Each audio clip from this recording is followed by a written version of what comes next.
جب قومیں بغاوتوں میں بڑھ جاتی ہیں، نافرمانیوں میں بڑھ جاتی ہیں، پھر پکڑ مہلک کی آتی ہے۔ اور قرآن ہے نا، اللہ نے سابقہ امتوں کا تذکرہ کیا ہے، فَكُلًّا أَخَذْنَا بِذَنبِهِ فَمِنْهُمْ مَنْ أَرْسَلْنَا عَلَيْهِ حَاصِبًا وَمِنْهُمْ مَنْ أَخَذَتْهُ الصَّيْحَةُ وَمِنْهُمْ مَنْ خَسَفْنَا بِهِ الْأَرْضَ وَمِنْهُمْ مَنْ أَغْرَقْنَا وَمَا كَانَ اللَّهُ لِيَظْلِمَهُمْ وَلَكِنْ كَانُوا أَنفُسَهُمْ يَظْلِمُونَ۔ رب کہتا محبوب آپ سے پہلے جتنی قومیں آئیں، ہم پڑھ رہے ہیں نا اس وقت قرآن پڑھ رہے، ہم سے پہلے جتنے عذاب آئے، کہیں سونامی آیا، کہیں اللہ نے زمین کو پھاڑ کر بستیوں کو دنسا کے رکھ دیا،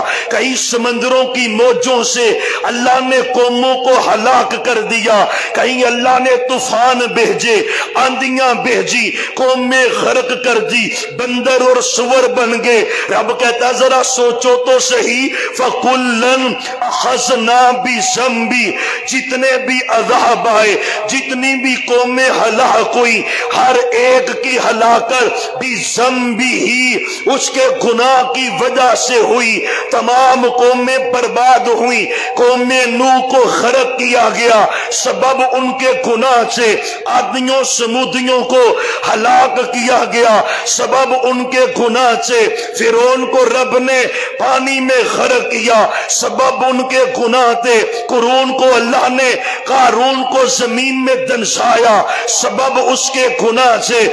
ہر ایک کو پکڑا گناہوں کے سبب سے۔ وَمَا كَانَ اللَّهُ لِيَظْلِمَهُمْ، اللہ کسی پہ ظلم نہیں کرتا۔ مطلب کیا ہے؟ اگر کوئی زمین میں دنسا، اگر کوئی غرق ہوا، اگر کوئی کڑک سے مرا، اگر کوئی چیخ سے مرا، اگر کوئی طوفانوں سے مرا، اللہ نے ظلم نہیں کیا۔ اللہ کہتے ہیں انہوں نے اپنی جانوں پہ خود ظلم کیا ہے، بغاوتیں کر کے، نافرمانیاں کر کے، رب کی تکذیب کر کے، شرک و بدعت کر کے، نافرمانیوں کے انبار لگا کے، خدا